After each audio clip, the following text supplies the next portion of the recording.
yote katika ufalme wa Mungu ambao unahitaji. Waza bidhaa ambayo unahitaji katika ufalme wa Mungu, iwe ni uponyaji, iwe ni baraka za kiuchumi, iwe ni masuala ya ndoa, changamoto za kifamilia, mambo ya watoto. Zote hizo ni bidhaa ambazo zipo katika ufalme wa Mungu, lakini zinanunuliwa kupitia sarafu moja tu, inaitwa imani. Na hii ndio ambayo hata Yesu anapoongelea juu ya siku za mwisho anasema, je, atakapokuja mwana wa Adamu ataikuta imani duniani? Kumbe kitu ambacho Yesu anakitafuta atakapokuja ni imani. Maana imani hii ndio ambayo itakufanya uweze kustahimili mikiki yote ya siku za mwisho, mikiki yote ya mpinga Kristo, mikiki yote ya alama ya mnyama, mikiki yote itaje kwa jina lake. Yote unaweza kuipita hii kama tu utakuwa na hii bidhaa inaitwa imani. Na hii ndiyo ambayo shetani anaiwinda. Akiweza kuichukua imani yako au kuidhoofisha, yeye hapo ndicho kitu anachokitafuta. Kwa hiyo utakapoona ameshambulia biashara yako, target ni imani yako. Ukiona ameshambulia ndoa yako, target ni imani yako. Ukimwona ameshambulia mtoto wako, target ni imani yako. Atakapokuja mwana wa Adamu, je, ataikuta imani duniani? Ukiangalia kitabu cha Ufunuo kinapoelezea matukio ya siku za mwisho, moja wapo ya jambo kubwa ambayo atalitumia mpinga Kristo ili kuwatawala watu ni kuwakataza kuuza na kununua. Ina maana kwamba mfumo wa maisha utatawaliwa vizuri kabisa, mfumo wa maisha, kiasi kwamba hakuna kuuza wala hakuna kununua, isipokuwa uweze kupokea ile chapa ya yule mnyama au jina lake. Watakaoweza kuvumilia mpaka mwisho ndio watakaookoka. Na ambaye anaweza kuvumilia ni yupi? Ni yule tu ambaye ana imani. Mtu ambaye anajua kwamba mtu hataishi kwa mkate tu, bali kwa kila neno litokalo katika kinywa cha Mungu. Mungu akisema uishi, unaishi hata kama huna chakula. Mungu akisema ufanikiwe katika maisha yako, unafanikiwa hata kama huna pesa. Natamani kila mmoja aweze kulibeba hili na kujua kwamba imani ni kitu muhimu kuliko vitu vingine vyote.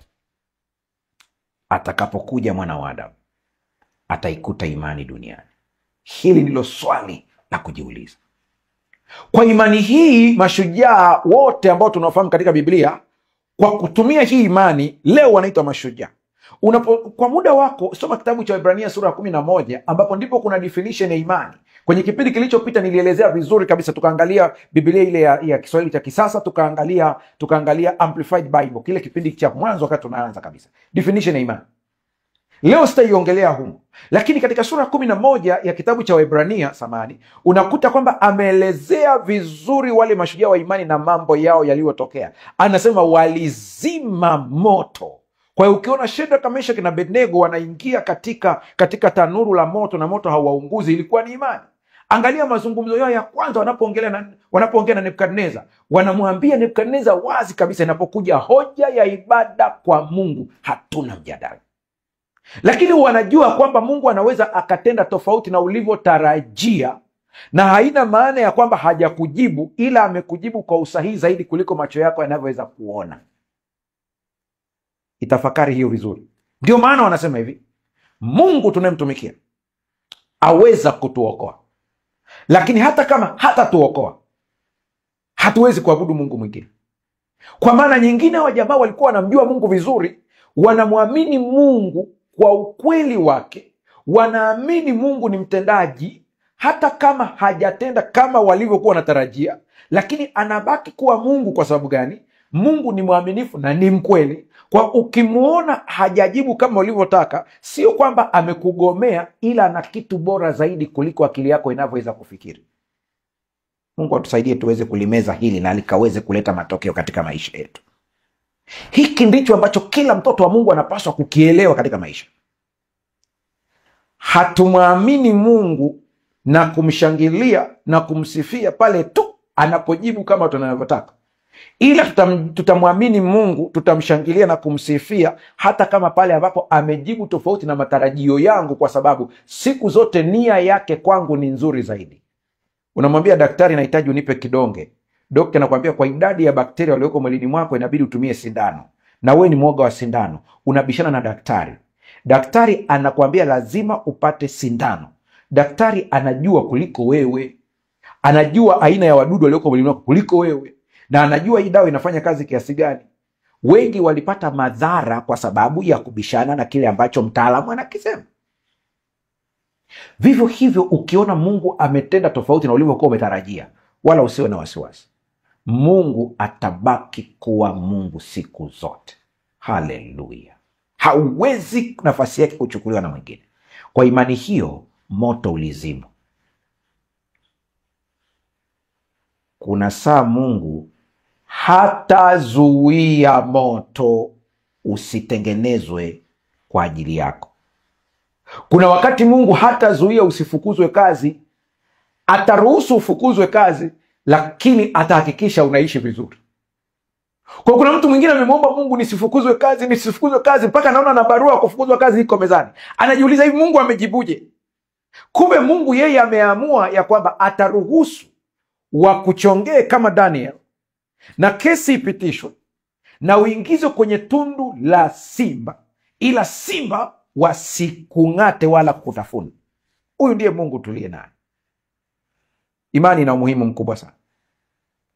Fikiria upo katika msitu kubwa sana wenye baridi kali, na moto mdogo ndio unaotegemea peke yake kwa ajili ya kusaidia kupata mwanga, ili wanyama wakali wengine wakiona ule mwanga wa moto waogope, lakini pia upate joto na usalama. Kwa kadri unavyoendelea kuwa pale, unakuja kugundua kwamba ule moto unaendelea kupungua. Moto unaendelea kupungua. Kuna kazi moja tu unatakiwa ufanye, ni aidha kutafuta kuni ili uweze kuongeza ule moto, au ukatafute mafuta ili uweze kumimina ule moto uendelee kuwaka. Kwa sababu utakapouacha ule moto uzimike, hapo ndipo itakuwa mwisho wa usalama wako. Usipokufa kwa sababu ya baridi, utakufa kwa sababu ya maadui, wanyama wakali ambao wanaona kwamba wewe ni kitoweo. Sasa lazima ufanye kazi kubwa ya kufanya moto uendelee kuwaka. Hivyo ndivyo imani yetu ilivyo. Wakristo walio wengi sana wana kauli hii ambao wanasema kabisa, nilikuwa na imani yenye nguvu wakati fulani, lakini swali leo hii iko wapi? Hata wanafunzi wa Yesu, kuna wakati Yesu aliuliza, iko wapi imani yenu? Wakati walipokuwa wanaenda katika ile nchi ya Wagerasi, walikuwa wako na Yesu katika boti, pakatokea upepo mkali sana. Yesu alijua tayari ameshawafundisha imani, ndio maana amelala kule ametulia, akijua kwamba chochote kitakachotokea wanayo tayari sarafu ya kununua. Watanunua uponyaji, watazuia upepo. Lakini upepo ulikuwa ni mkubwa kiasi kwamba walienda kumwamsha Yesu, Yesu tunaangamia. Yesu akauliza, iko wapi imani yenu? Ni sawa na wewe umempa mtoto wako shilingi 10,000 na umelala usingizi, umetulia, anakuamsha anakuambia, baba amka, nahitaji kununua ndizi. Unamuuliza, iko wapi ile 10,000 niliyokupa? Hivi ndivyo katika maisha yetu ya kiroho tulivyo. Yako maeneo ambayo Mungu anatarajia tutumie imani aliyotupatia. Wako watu katika maisha yao ya kiroho wanamsubiria Mungu afanye jambo, wakati Mungu anawasubiria wao watumie imani aliyowapa. Hapa panakuwa na mgongano wa kimaslahi. Wewe unamlaumu Mungu ya kwamba Mungu hujanitendea. Mungu naye anasema, nimekupa kila kitu, kwani hutumii nilichokupa? Ndiyo sababu nahitaji kila mmoja ambaye anatazama, imani yake iweze kuamka, imani yake yeye anze kufanya kazi tena. Maana shetani anachokitafuta katika maisha yako ni akupokonye imani yako. Kitabu cha Luka sura ile 22 fungu la 31 mpaka 34, ninasoma Kiswahili cha kisasa. Kabla ya kusoma, zingatia mambo haya. Shetani analenga kudhoofisha imani yetu. Hiyo ndio target yake. Kumbuka nimekuambia kwamba chochote ambacho atakuletea wewe, lengo ni adhoofishe imani. Maana anajua akikupokonya imani, amekupokonya kila kitu. Hebu tuangalie ile fungu. Mimi nasoma Kiswahili cha kisasa. Anasema, Simoni, sikiliza. Shetani alitaka kuwapepeta nyinyi kama mtu anavyopepeta ngano. Lakini mimi nimekuombea ili imani yako isipungue. Nawe utakaponirudia, watie moyo ndugu zako. Naye Petro akamjibu, Bwana, mimi niko tayari kwenda pamoja nawe gerezani na hata kufa. Yesu akamjibu, nakuambia wewe Petro, kabla jogoo hajawika leo, utakuwa umenikana mara 3. Kuna vitu vya msingi vya kutazama. Yesu anaona mbele, Petro haoni mbele.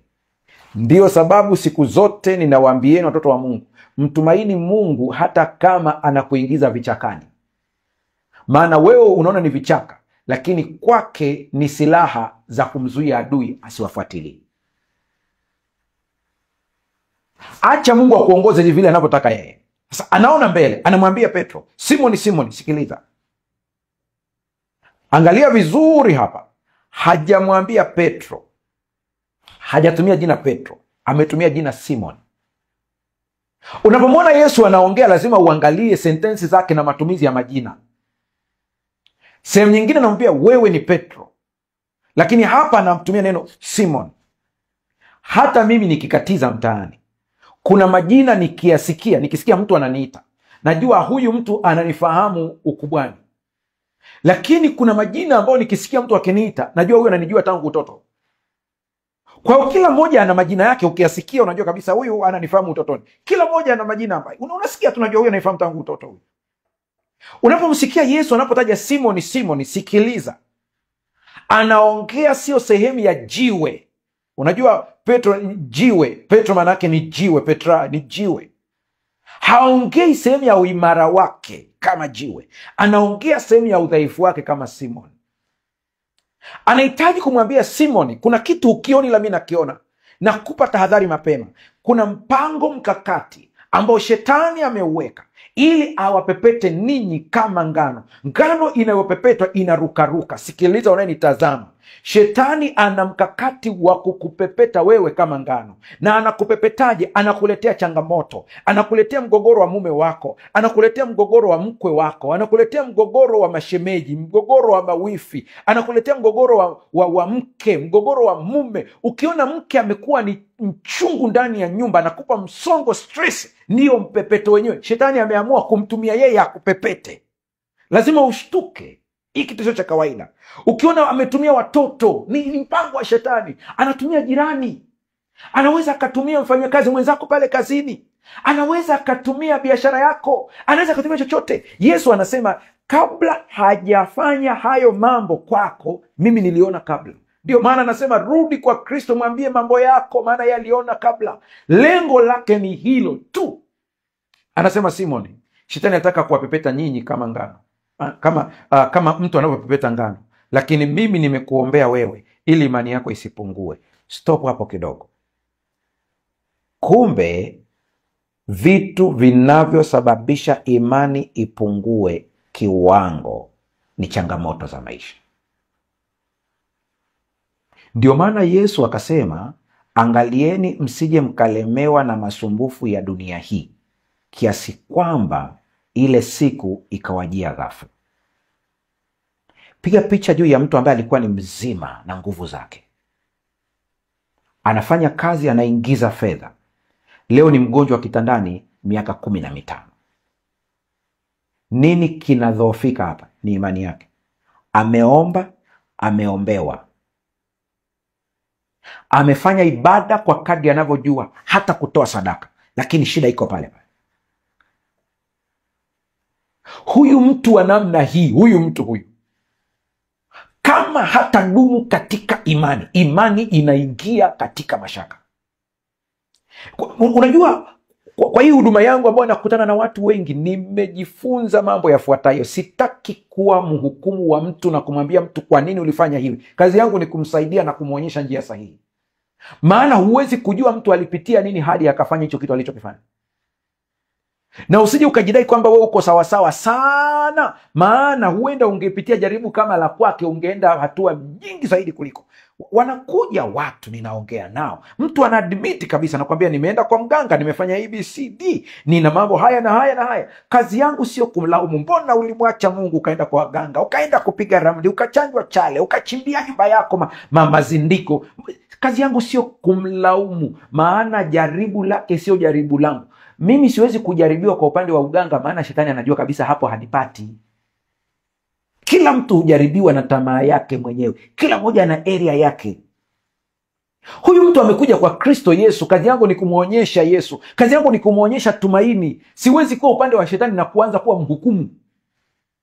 Tena nisitumie neno mhukumu, mshitaki. Maana mhukumu ni Mungu. Kazi yangu sio kazi kumshtaki na kumlaumu. Hapana.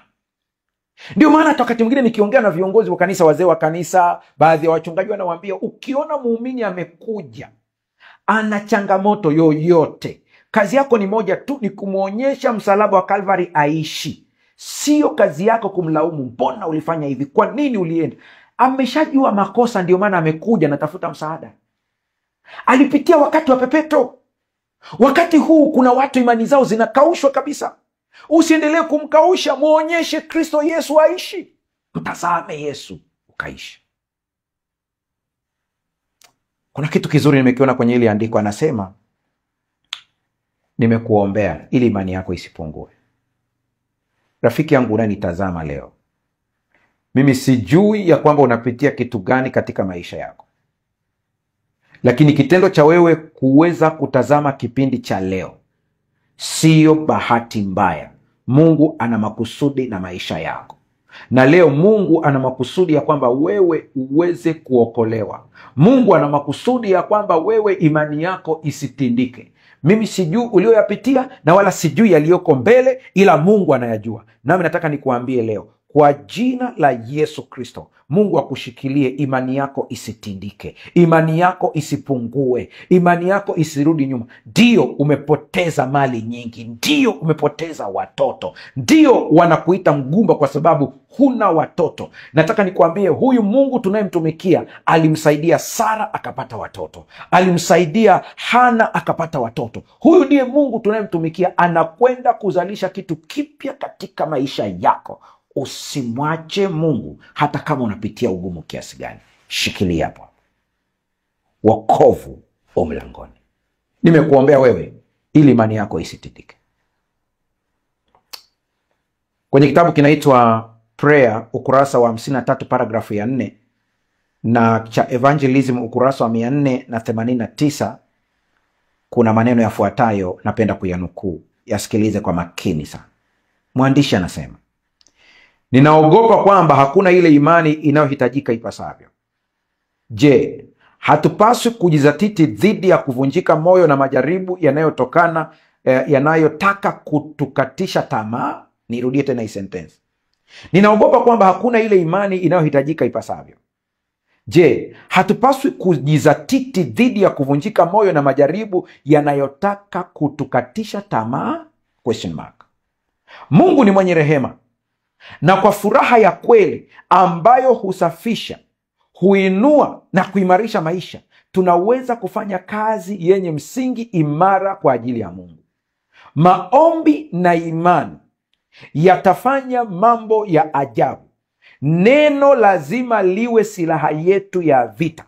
Miujiza inaweza kufanyika kupitia neno, maana linatufaa kwa mambo yote. Haleluya! Hivi ulikuwa unajua hiki kitu hiki? Hii sentensi ya mwisho ni muhimu sana kwako. Maombi na imani yatafanya mambo ya ajabu. Mara ya kwanza kabisa amesema ninaogopa kwamba hakuna ile imani inayohitajika ipasavyo. Maombi na imani yatafanya mambo ya ajabu. Neno lazima liwe silaha yetu ya vita. Miujiza inaweza kufanyika kupitia neno, maana linatufaa kwa mambo yote. Ninapokea shuhuda za ajabu za matendo makuu ambayo Mungu anayafanya. Ya ajabu sana. Ya ajabu sana. Mengine hata yakisimuliwa unaweza ukasema, ni kwa sababu tu sisi kwa mujibu wa imani ambayo mimi ninayo, sio kila vitu tunavidisplay na kuonyesha. Maana tunahitaji watu wa focus kwa Mungu zaidi, sio kwa miujiza. Wa focus kwa mtenda miujiza kuliko matendo ya miujiza. Lakini kuna vitu tunapokea, kuna message za ajabu tunapokea hapa. Baadhi nitasoma siku hii ya leo, utasikia kile ambacho Mungu ametenda. Nitasoma tu shuhuda mmoja leo. Ndio maana nahitaji kwamba hata unanitazama leo wakati somo linaendelea, kuna mtu anafunguliwa hivi tunavyoongea. Mungu anafungua maisha yako. Mungu anafungua ugonjwa wako. Kuna mtu hivi tunavyoongea maumivu yanapotea hata kabla tujaomba.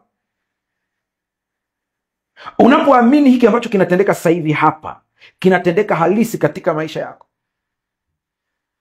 Yako masomo ambayo yapo kwenye YouTube nilihubiri miaka karibia 15 iliyopita, lakini mtu anasikiliza leo, anatazama leo na anapona.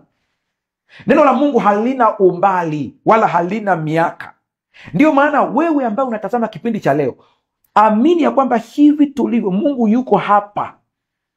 Nikisema hapa simaanishi hapa ninapohubiria, namaanisha hapo unaponisikiliza sasa hivi. Hapa unanitazama ukiwa kwenye chumba chako, unanitazama ukiwa kwenye daladala, unanisikiliza kwenye redio, uko mahala fulani. Mungu yuko hapa. Yaani mimi ni mtumishi wake tu, ni chombo katika mkono wake. Mungu ananitumia anavyopenda, sihusiki chochote, ni yeye ndiye anayenitumia anavyopenda. Kwa hiyo hivi usione kama vile mimi niko mbali na wewe. Mimi niko na wewe hapa katika nchi ambayo Mungu ameikusudia. Lakini hata kama niko hunioni kwa macho, Mungu yupo ambaye ndiye mkuu kuliko mimi.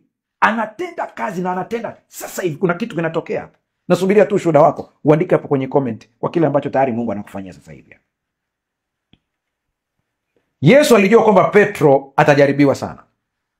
Na Yesu anajua kabisa kwamba wewe utajaribiwa sana. Ndio maana katika kila jaribu Mungu anaweka mlango wa kutokea. Kila jaribu Mungu anaweka mlango wa kutokea. Sasa sikiliza nikwambie. Ikiwa hata Petro, mmoja wa mitume wa karibu wa Yesu, alijaribiwa kuanguka katika hofu na kukanusha imani yake, basi hakuna anayesimama kwa nguvu zake mwenyewe. Petro ndio wale watu ambao walikuwa karibu na Yesu. Lakini bado kuna wakati ulifika alimkana, akasema mimi simjui. Simjui mtu huyu, simjui. Sembuse wewe. Alafu wetu umekata tamaa sana, mimi naona nimeshindwa, maana imani yangu inakuwa ni on and off, inapanda na kushuka. Leo nimekuja kukuambia habari hii. Hata kama imani yako imepanda na kushuka, lipo tumaini. Mungu anahitaji akupe nguvu upya. Usikate tamaa, badilisha mtazamo. Mungu atusaidie sana. Ikiwa imani yako unaisikia kama inapungua, lazima tuangalie wapi pa kuipata. Kila kitu kina chanzo chake. Uliipataje ikawa na nguvu wakati ule? Na sasa utaipataje ili uweze kuwa na nguvu? Simu yako inapokuwa na 15% ya betri, ni kitu gani unafanya? Unatafuta sehemu yenye umeme, unachukua chaja yako, unaiconnect simu yako kwenye umeme, betri inajaa tena. Ndivyo ilivyo kwa imani. Kuna sehemu ya kuconnect tena. Una connect namna gani? Warumi sura ya 10 fungu la 17 anasema, basi imani chanzo chake ni kusikia, na kusikia huja kwa neno la Kristo. Kuna vitu vya muhimu uvibebe hapo ili imani yako ipate nguvu. Lazima ujue ilitokana na kusikia. Na ulisikia nini? Ulisikia neno la Kristo. Ulipolisikia neno la Kristo, nguvu ikaanza ndani yako. Ni kama unavyonisikiliza sasa hivi, kuna nguvu inaanza ndani yako, kuna nguvu inaingia ndani yako. Unaanza kusikia tofauti. Unaanza kusikia imani yako inaanza kujaa sasa. Hivi unavyonisikiliza tu, unaanza kusikia kuna kitu kipya kinafanyika. Kipya kabisa. Na wale ambao tayari umeanza kusikia nguvu mpya, hebu comment hapo kwenye YouTube. Wale ambao wanafuatilia kwenye YouTube, comment tu hapo, ueleze jinsi unavyojisikia sasa hivi. Kuna kitu kipya kinaanza. Imani huja kwa njia ya kusikia, na kusikia neno la Kristo. Sasa uchunge mambo haya. Ni kusikia neno la Kristo, sio kusikia maneno yako. Sio kusikia maneno ya mtu. Sio kusikia maneno ya bosi wako. Sio kusikia maneno ya mke wako. Sio kusikia maneno ya mume wako. Ni kusikia neno la Mungu. Mungu aweza kumtumia mume, aweza kumtumia mke, aweza kumtumia mchungaji, aweza kumtumia mwinjilisti, aweza kumtumia mwalimu, lakini lazima lile neno liwe ni la Mungu. Yule mwalimu au mchungaji awe ni chombo tu. Neno la Kristo. Ikiwa imani huja kwa kusikia, basi hofu, mashaka na mawazo hasi pia huja kwa kusikia. Kwa hiyo unabadilisha, inatakiwa tu ubadilishe bendi yako. Kwa wale ambao mnasikiliza kwenye redio, unaposikiliza AWR unasikia neno la matumaini. Unapofungua redio nyingine unasikiliza nini? Na shetani anahakikisha anatupenyezea maneno ya hofu ili imani yetu iweze kutikiswa. Angalia wakati wa COVID, watu walivyokuwa na hofu kubwa, ilishika dunia. Hofu ilitumika. Sio kwamba ugonjwa haukuwepo, lakini mimi siamini ya kwamba watu wote waliokufa walikufa kwa sababu ya ugonjwa. Mimi sio daktari, lakini kuna vitu vingine tu navitazama hivi. Kuna watu walikufa kwa hofu. Kuna watu walikufa kwa sababu ya dawa zilizotumika kudhibiti ugonjwa. Tunapopewa taarifa ya watu waliokufa, je, inafanyika analysis ya kutenganisha nani ambaye kweli ugonjwa ndio ulimaliza, nani alikufa kama matokeo ya dawa, nani alikufa kwa sababu tu ya hofu? Hivi tu hatuwezi kuvijua. Siku hizi taarifa haiwezi kuwa taarifa mpaka iwe imejaa vitu vya kutisha. Hapo ndipo inakuwa taarifa. Chunguza sana, habari njema haisambai, ila habari mbaya ndio inayosambaa sana. Na bahati mbaya sasa hivi tuna vitu kinaitwa AI, hizo artificial intelligence, ambao unaweza ukamwona Rais Trump kabisa yuko beach na ukaona kama ni kitu halisi kabisa, wakati hata hajakanyaga hiyo beach ya Coco Beach Dar es Salaam, lakini AI inatengeneza. Kwa hiyo tuko kwenye kizazi ambacho watu wenye akili ya kutafakari kwa kina peke yake ndio ambao watapambanua mambo na kuyajua, na hapa ndipo imani pia inahitajika. Imani chanzo chake ni kusikia, lakini swali kwamba unasikia kitu gani? Neno la Mungu linafanya imani itende kazi kwa kuwa linahuisha. Kama vile betri nzuri kwenye simu inasaidia ile simu iweze kufanya kazi, ndivyo ilivyo neno la Mungu, linaongeza nguvu katika maisha. Jilishe neno la Mungu. Kuwa na mazoea ya kusoma Biblia. Kuwa na mazoea ya kusikiliza maneno ya Mungu yanayotia moyo kukufanya usonge mbele. Maneno ambayo yanakupa tumaini la kushinda dhambi, lakini sio kukulaumu na kukuachia hapo. Usilale bila kusoma neno. Usilale bila kusikiliza angalau dakika 5 au 10 za neno la matumaini. Ni vizuri ukashikwa na usingizi wakati unamshukuru Mungu kuliko ushikwe na usingizi wakati unamlaumu Mungu. Jinsi unavyoenda kulala, unavyoshikwa na usingizi wakati unapoenda kulala, kile unachokitafakari ndicho kinaingia kwenye subconscious yako, na mambo yote yanatendeka usiku ukiwa umelala kwenye subconscious yako, na matokeo yake unakuja kuyaona yakijitokeza katika ulimwengu halisi kesho yake. Chunga sana wakati unapolala unatafakari. Jilishe neno la Mungu. Sikiliza neno la Mungu. Siku hizi kuna Biblia mpaka audio unaweza ukasikiliza. Kama kusoma uwezi, sikiliza pia. Vitabu viko kila mahali. Jipatie muda wa kusoma angalau kidogo. Kitabu kile cha Yohana sura ya 15 fungu la 7 kuna maneno haya. Yohana 15 fungu la 7. Ninyi mkikaa ndani yangu na maneno yangu yakikaa ndani yenu, ombeni mtakalo lote nanyi mtatendewa. Unajua tunapenda haka kapati ka mwisho sana. Kila mmoja anakapenda hako. Ombeni mtakalo lote nanyi mtatendewa. Ila tunaacha hii sehemu ya kwanza. Ninyi mkikaa ndani yangu. Kitu cha kwanza, kaa ndani ya Kristo. Kukaa ndani ya Kristo maana yake ni nini? Anaposema kaeni ndani yangu, ni kuamini ya kwamba kupitia Yesu Kristo, kifo chake pale msalabani, wewe ndiye ulikuwa ndani yake ukafa pale msalabani, maana mshahara wa dhambi ni mauti. Kwa hiyo alipokufa pale msalabani Yesu, ni mimi David Mbaga nilikufa nikiwa ndani yake, na alipofufuka siku ya 3 ni mimi nilifufuka pamoja na yeye. Ndio maana kwenye Warumi Paulo anasema kwamba basi mlizikwa pamoja naye kwa njia ya ubatizo, mkafufuka katika utu upya. Kwa hiyo mimi sina adhabu tena ya dhambi, kwa kuwa Kristo Yesu amelipa ile adhabu, na aliyelipa mimi nikiwa ndani yake. Mama mjamzito anapopanda kwenye basi analipa nauli 2? Hapana. Mama mjamzito anapopanda kwenye ndege anachajiwa mara 2? Hapana. Kwa nini hachajiwi mara 2? Ni kwa sababu mama amelipa na amemlipia mtoto. Yesu alipolipa deni la dhambi pale msalabani, alilipa kwa ajili yangu mimi niliyekuwa ndani yake. Mimi niliyekuwa ndani yake amelipa kwa ajili yangu. Kwa hiyo kaa ndani ya Kristo Yesu.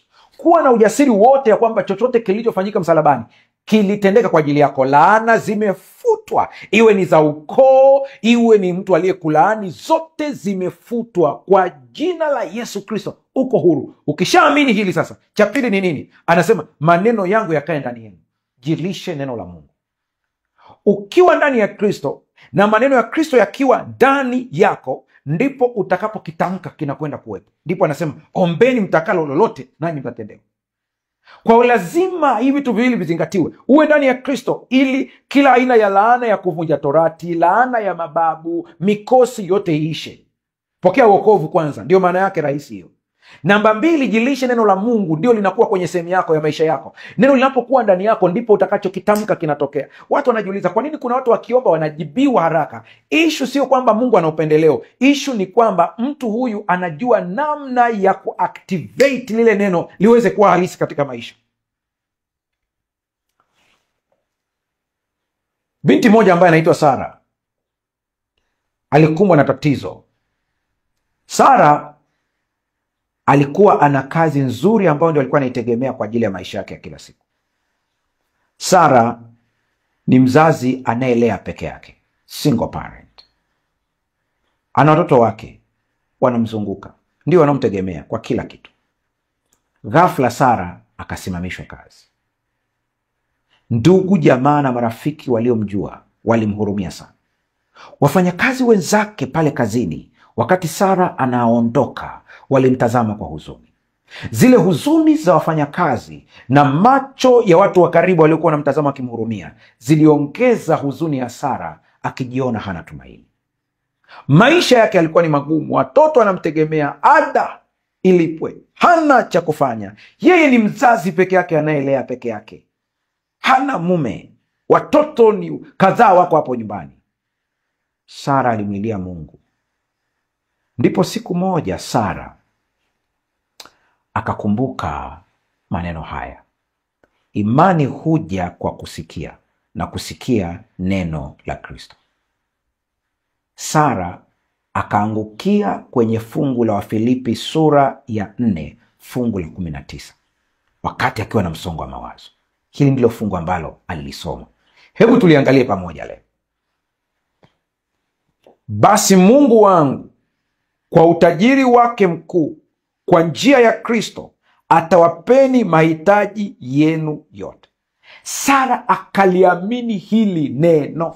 Hili neno ni kubwa. Hata wewe unanitazama utakuja kuelewa majibu ya Yesu alipokuwa pale jangwani, alipojaribiwa. Shetani alipomwambia ya kwamba badili mawe yawe mkate ule, Yesu akasema mtu hataishi kwa mkate tu, bali kwa kila neno litokalo katika kinywa cha Mungu. Mungu akisema neno linakuwa halisi. Aliposema nchi na itoe wanyama kwa aina zake, walitoka. Aliposema maji na yajawe na kila aina ya viumbe kwa aina zake, walitokea. Aliposema anga na lijawe na ndege, ilitokea. Mungu akisema na uishi, unaishi. Ndio maana alipoenda kumfufua Lazaro, Yesu Kristo akiwa yuko pale, alimuita Lazaro, njoo huku nje. Hakusema wewe uliyekufa. Angesema wewe uliyekufa, angefufuka wote ambao walikuwa wamekufa, maana neno la Mungu li hai, linafanya vitu halisi. Jilishe neno. Sara alipoona basi Mungu wangu kwa utajiri wake mkuu, ndio Mungu ni tajiri mkuu, dunia na vyote vijazavyo ni mali yake, anamiliki kila kitu, dhahabu, watu unaowajua. Ukiona mtu amekuja kukusaidia, ni Mungu alimwagiza. Mshukuru yule mtu, maana ni vizuri kumshukuru, ndivyo inavyotakiwa. Appreciate alichokifanya. Lakini yule mtu akiondoka, nenda kamshukuru Mungu, kwa kuwa Mungu ndiye aliyemtuma yule mtu. Huyu mtu unamshukuru pia kwa sababu amekubali kutumiwa, na yeye ana baraka zake. Hili nimejifunza katika maisha yangu. Watu wote ambao walikuja kunisaidia mimi kwa jambo lolote, iwe ni kununua vifaa kwa ajili ya television, iwe ni kulipa airtime, iwe ni kununua vifaa kwa ajili ya studio iweze kupendeza, nilipoona mtu kama huyu amekuja, nilijua alitumwa na Mungu. Elewa hili. Mungu atamleta mtu wa kusaidia. Ikiwa kuna mtu alikuahidi na akapotea, usimlalamikie yule mtu. Kuna watu Mungu atawaondoa kwenye maisha yako, wasikusaidie kupata kazi, wasikusaidie kupata mtaji, wasikusaidie kwa lolote lile. Acha wale watu waondoke, maana hawakutumwa na Mungu. Aliyetumwa na Mungu huyu atakuja na jambo litatokeza tu. Acha kulalamika, endelea kumtumaini Mungu. Ndipo Sara akaona basi Mungu wangu kwa utajiri wake mkuu kwa njia ya Kristo atawapeni mahitaji yenu yote. Anasema ni Mungu ni tajiri, ana kila kitu, na atatupatia mahitaji yetu, lakini kwa njia ya Kristo. Ndio maana tunaomba kwa jina la Yesu. Ina maana jinsi Mungu anavyomuona Kristo ndivyo anavyoniona mimi, maana mimi niko ndani ya Kristo Yesu. Mungu ananitazama katika sura ya Kristo Yesu.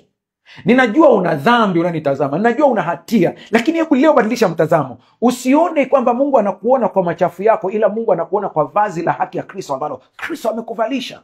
Kwa njia ya Kristo Mungu anawapeni kila mahitaji. Mungu anafanyaje? Nataka kukumbuke vizuri, wakati Yesu yuko duniani, akaja mtu mmoja ambaye ni mtoza kodi, na akaja Petro akamwambia wale watoza nusu shekeli wamekuja. Yesu alikuwa hana chochote, na Mungu wangu kwa utajiri wake mkuu kwa njia ya Kristo, tuone alimfanyia nini Kristo. Akamwambia Petro, nenda ukavue samaki. Akaenda akavua, akatoa kodi ya kwake na ya Petro. Huyu ndiye Mungu tunayemtumikia. Huenda unanitazama, ulifukuzwa kazi, una muda mrefu huna kazi, lakini unakula, unalala, unaishi.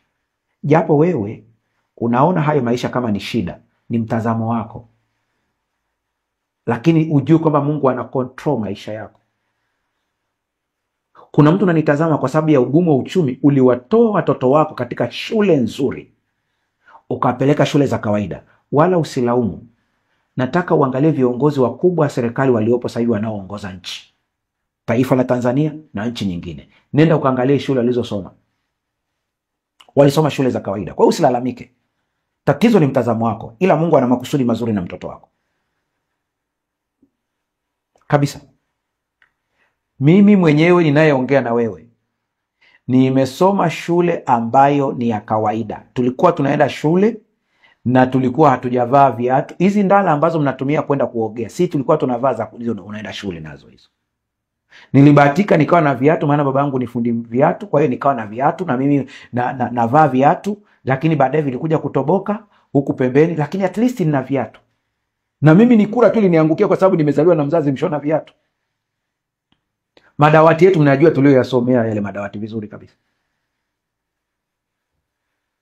Hoja sio aina ya shule mtoto wako atakayosoma. Hoja ni kwamba Mungu amemuita awe nani katika hii dunia. Mungu atusaidie sana. Imani inapungua, lakini imani inapungua pale unapotazama kwa jicho la nyama. Ukibadilisha tu jicho, ukaanza kutumia jicho la nyama hili kuona mambo, imani lazima ipungue. Maana jicho hili la damu na nyama litaona ugumba katika tumbo lako. Jicho la damu na nyama litaona mtaji hakuna, wakati Mungu alitumia fimbo tu ya Musa kufanya maajabu. Jicho la damu na nyama litaona uvimbe, lakini jicho la rohoni linaona kitu ambacho hakipo kana kwamba kipo. Waebrania 11 fungu la 3.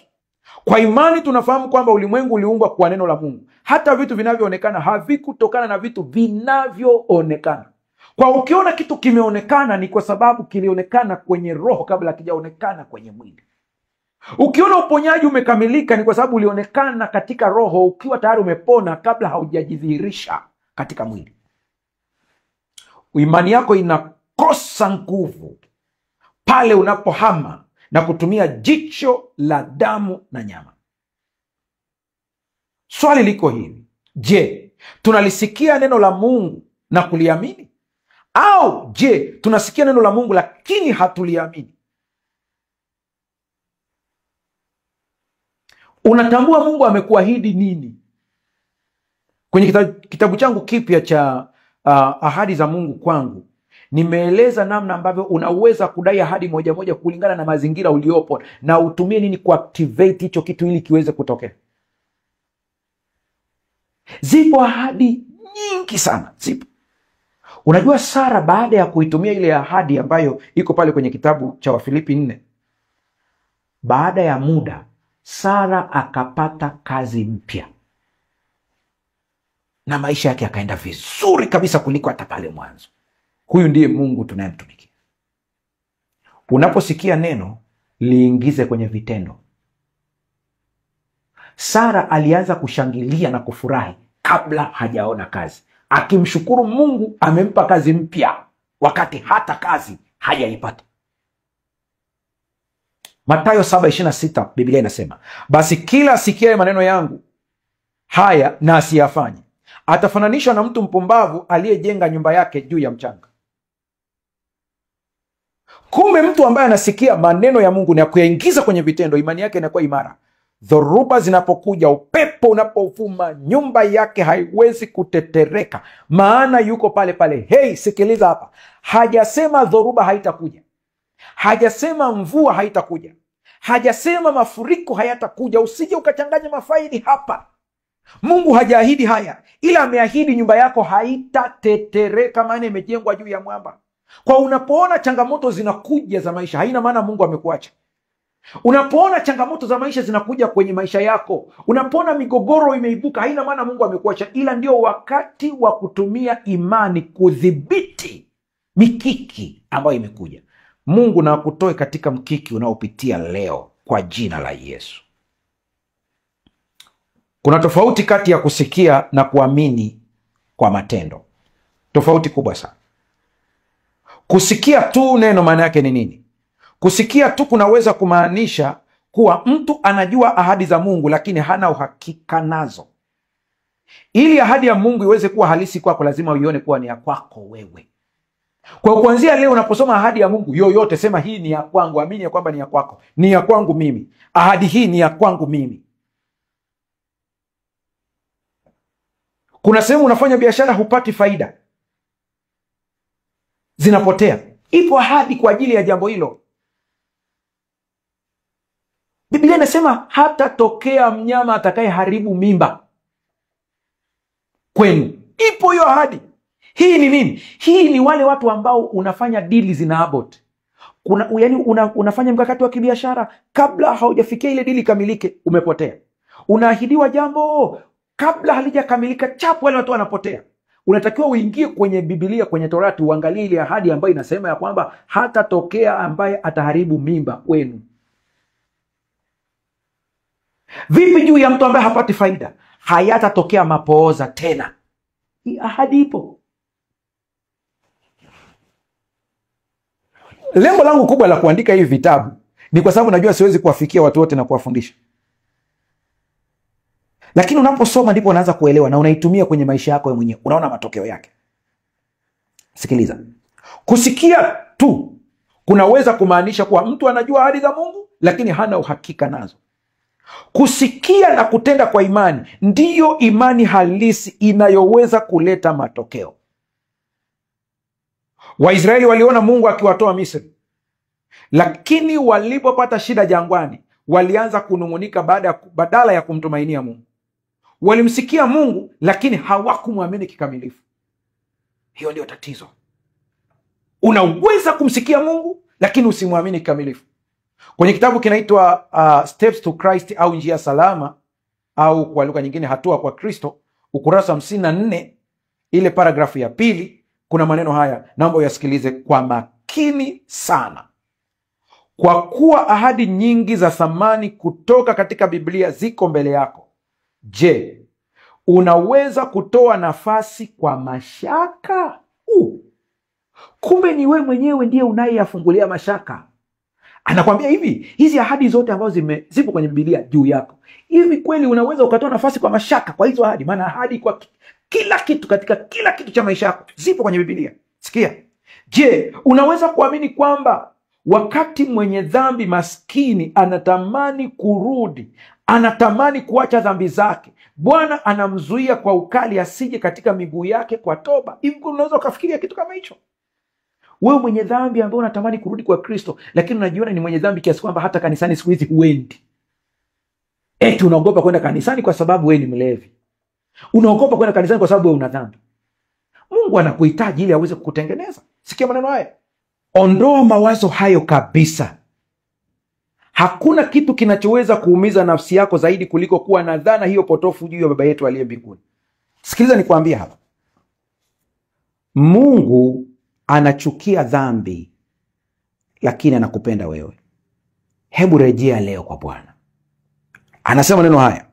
Anachukia dhambi lakini anampenda mwenye dhambi, na alijitoa mwenyewe katika nafsi ya Kristo ili wale wote wanaotaka waokolewe na wawe na heri ya milele katika ufalme wa utukufu. Kuna vitu muhimu natamani uvibebe katika hii dondoo kabla sijaendelea kuisoma zaidi hapo chini.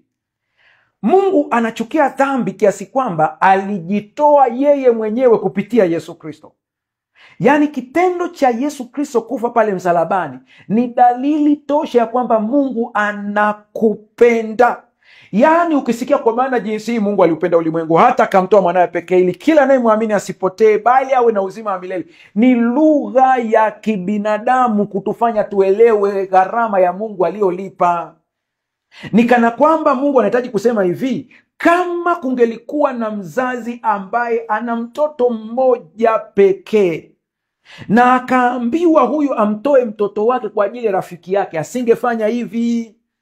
Mungu anahitaji kusema hivi, hata kama mimi ningekuwa mtu na ikatokea nina mtoto mmoja tu na inatakiwa nimtoe ili wewe uweze kuokolewa, Mungu anasema ningemtoa huyo mtoto kwa ajili yako. Hapa ndipo upime jinsi anavyokupenda. Leo hii unataka kuniambia tu kwa sababu eti jana ulikunywa pombe leo unakataa kwenda kanisani kwa sababu unajisikia, jana kijana ulikuwa klabu unaogopa kwenda kanisani leo, wakati kumbe kuja kwako kanisani kesho yake ndiyo ilikuwa pona yako. Kuna neno ungelisikia lingeokoa maisha yako.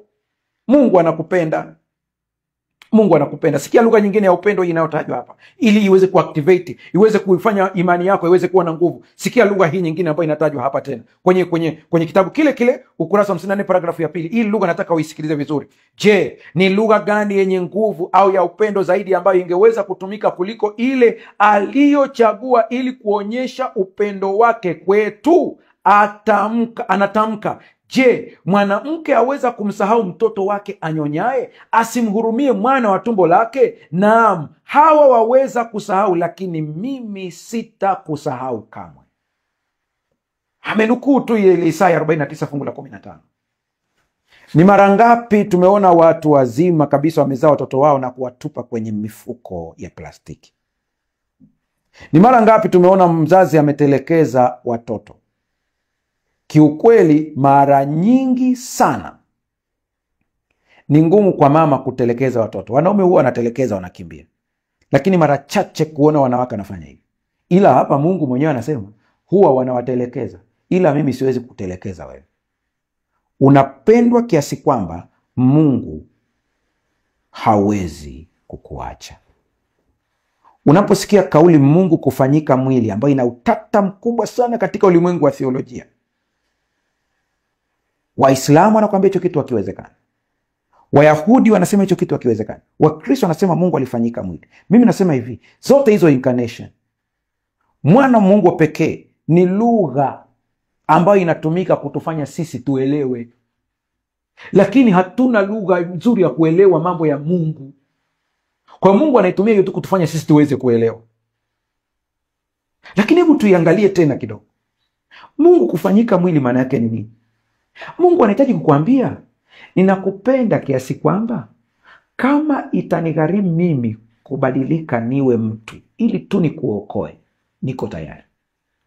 Niko tayari kuzaliwa katika hori la ng'ombe ili nikuokoe. Niko tayari kuishi kama binadamu maskini wa kutupwa ili tu niweze kukuokoa. Niko tayari. Sijajua kizazi hiki cha mjini, lakini wale wa vijijini wanaelewa.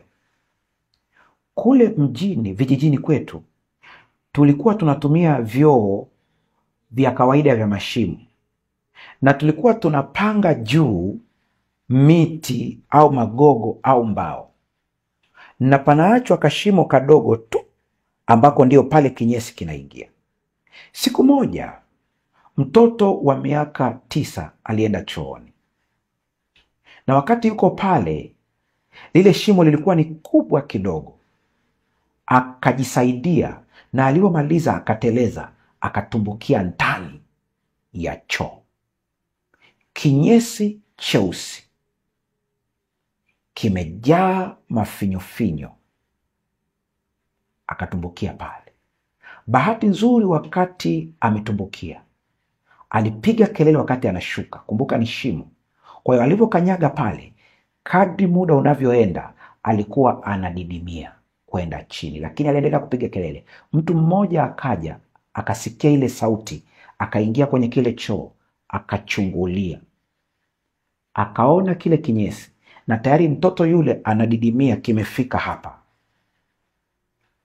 Lakini yule mtu badala ya kushuka kwenda kumwokoa mtoto, alienda kupiga naye kelele, akawaita wazazi wa mtoto. Baba wa mtoto alivyokuja, wakati ule mtoto anaendelea kudidimia, imemfika hapa kinyesi. Baba hakuvua nguo, baba hakuangalia kuna nini. Alichofanya ni jambo moja tu, aliondoa yale magogo pale, akatumbukia ndani, akaingia ndani moja kwa moja. Kumbuka choo ni kirefu, na wakati huo bado na yeye kinamdidimiza kwenda chini, lakini alimnyanyua mtoto wake juu ili aweze kupumua, yeye akiwa anadidimia kwenda chini. Ndipo wakati amemnyanyua kwenda juu, lakini yule mtu badala ya kushuka kwenda kumwokoa mtoto, alienda kupiga naye kelele, akawaita wazazi wa mtoto. Baba wa mtoto alivyokuja, wakati ule mtoto anaendelea kudidimia, imemfika hapa kinyesi.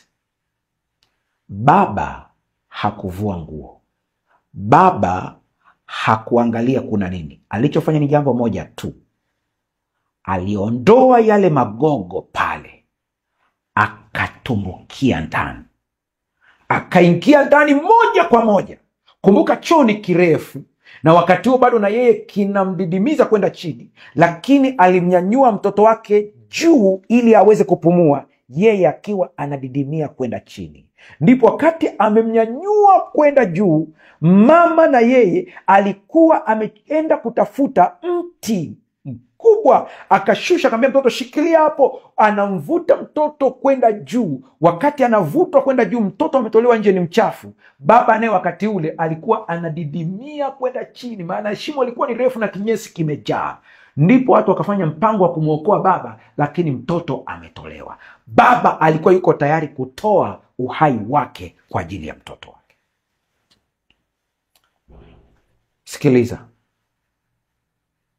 unapendwa kiasi kwamba Mungu aliamua kushuka ili akuokoe. Ondoa mawazo mabaya dhidi ya Mungu. Imani inapungua pale unapotoa mawazo yako, macho yako kwa Mungu na kuyapeleka kwa matatizo. Imani inapungua pale unapoona Mungu amekusahau. Unakumbuka Petro alipoambiwa na Yesu, njoo utembee juu ya maji? Alitembea juu ya maji vizuri kabisa, na wakati amemtazama Yesu aliweza kutembea.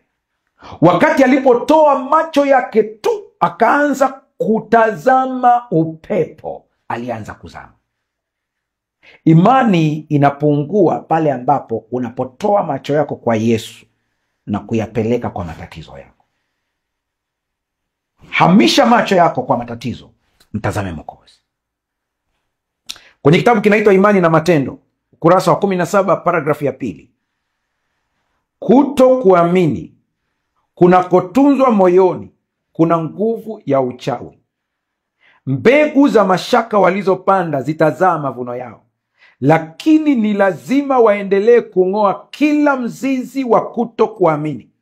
Wakati mimea hii yenye sumu inapong'olewa, huacha kukua kwa kukosa lishe katika maneno na matendo. Nafsi inapaswa kupandwa mimea yenye thamani ya imani na upendo katika udongo wa moyo na kupewa enzi pale. Sikiliza vizuri.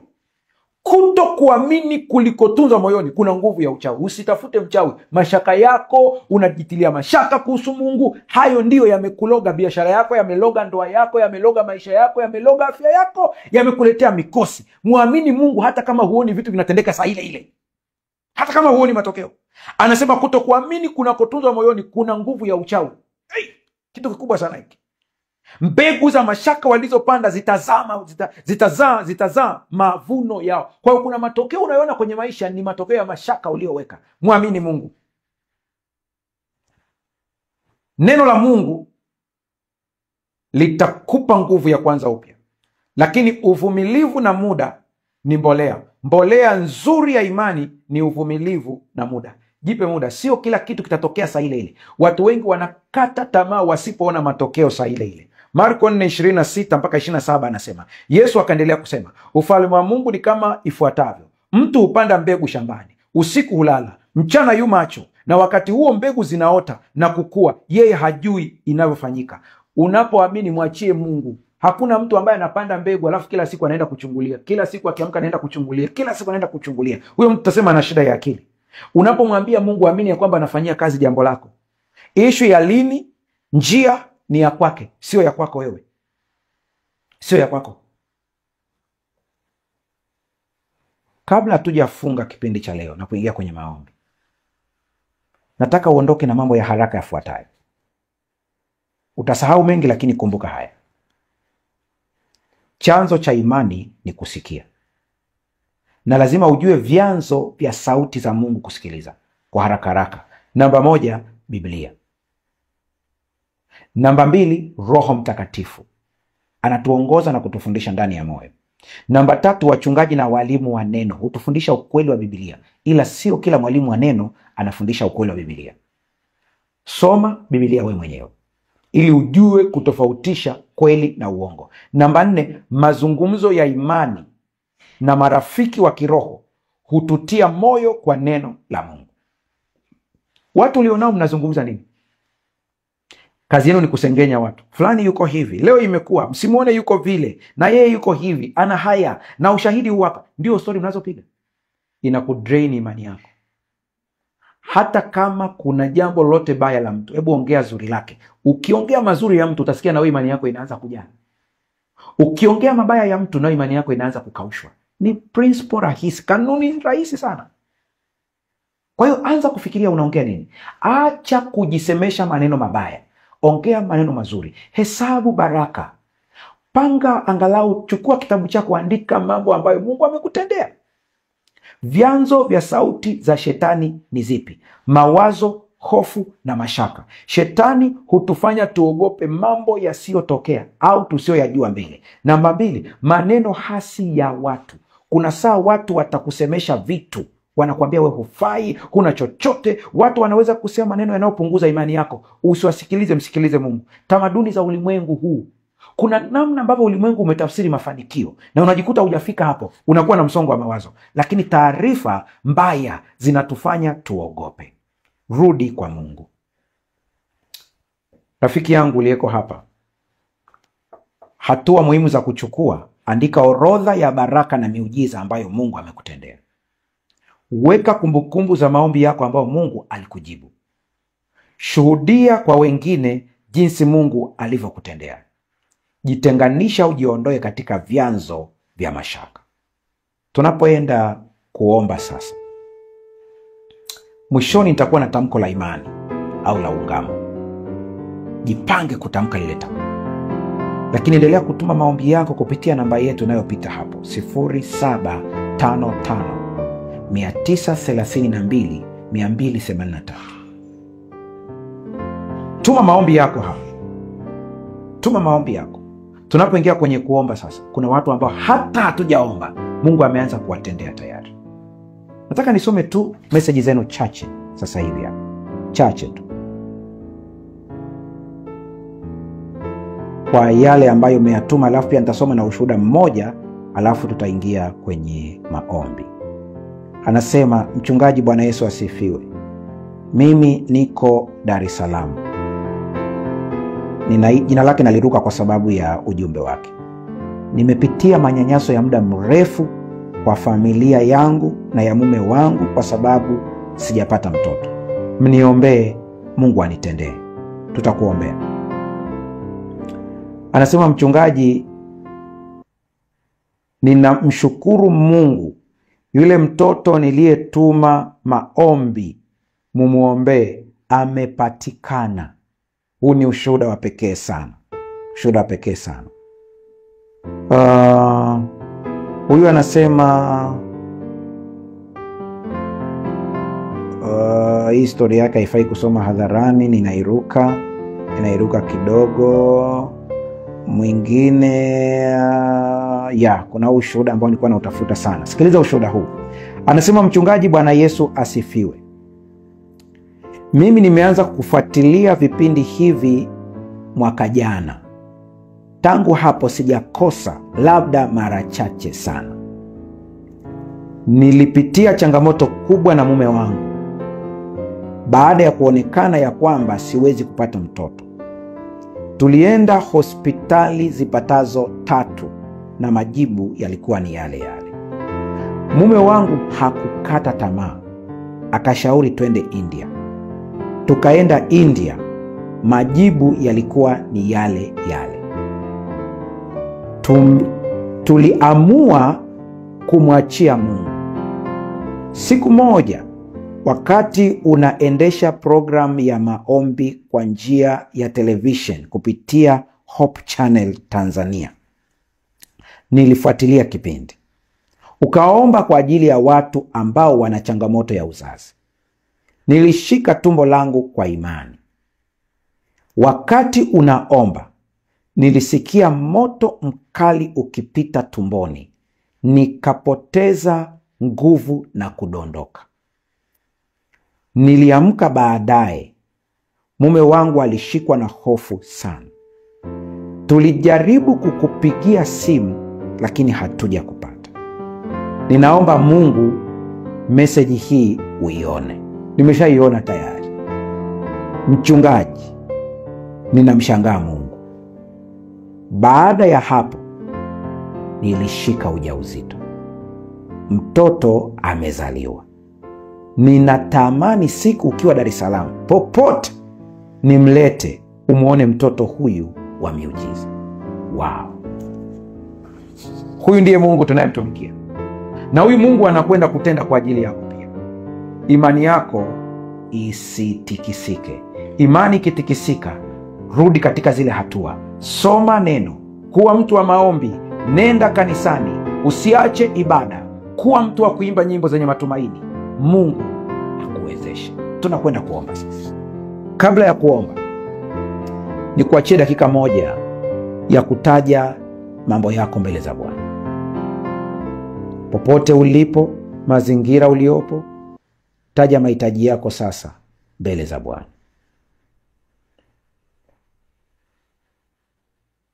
Endelea kuyataja, endelea kuyataja, endelea kuyataja, endelea kuyataja.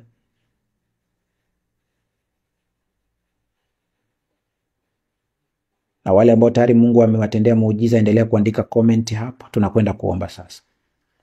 Baba, katika jina la Yesu ninakushukuru kwa ajili ya mtazamaji na msikilizaji huyu. Ninamleta katika mikono yako masaa haya. Imani imepitia misukosuko mingi ya mtoto wako huyu, mpaka imani ikawa inakauka. Hasomi tena Biblia kama alivyokuwa anasoma. Sio mtu wa maombi tena kama alivyokuwa zamani. Ninamleta katika mikono yako masaa haya, nikikusii ukapate kumpigania, nikusii ukapate kumtendea muujiza. Inue tena imani yake leo. Kwa maombi haya, nguvu mpya ikaingie ndani yake kwa jina la Yesu Kristo. Ninaomba kwa ajili ya wale wote ambao wanapitia changamoto za kazi, ajira, biashara, mitaji, watendee muujiza siku hii ya leo. Ninaomba kwa ajili ya wale wote ambao wanapitia changamoto za kiafya, nguvu yako ya uponyaji ikawaguse leo. Ninaomba kwa ajili ya wale wote ambao wanapitia changamoto katika ndoa zao, mahusiano, uchumba, wote na waleta katika mkono wako wa neema. Ninaomba kwa ajili ya wale ambao wanapambana juu ya kupata visa za kwenda masomoni, kwenda kwa ajili ya kazi. Ninaomba kwa ajili ya wale ambao wanapitia changamoto ya kupata hati za kuishi katika nchi walizo sasa hivi, kupata uraia. Tazama mtoto wako yule ambaye ametuma ujumbe wake, ana changamoto kwa ajili ya masuala ya uraia. Naomba ukapate kumfungulia milango ya baraka. Baba, ukatende kwa jina la Yesu Kristo. Lakini kuna mtu anatazama leo amefungwa na pepo wabaya. Kuanzia sasa, enyi pepo wachafu ambao mmemfunga mtoto wa Mungu, ninawaamuru sasa hivi mumwachie kwa jina la Yesu Kristo. Toka katika mwili wake, achia tumbo lake, achia kichwa chake, achia miguu yake kwa jina la Yesu Kristo. Ondoka mara moja na usimuingie tena kwa jina la Yesu Kristo. Tumeomba na kuamini, amen. Mpendwa mtazamaji, Mungu amekutendea. Ni vizuri kushuhudia yale ambayo Bwana amekutendea. Unaweza ukajirekodi video fupi ukatuma na sisi tutaionyesha kwa wenzako, au katuma ujumbe au sauti ya kile ambacho Mungu anakutendea. Bwana akubariki.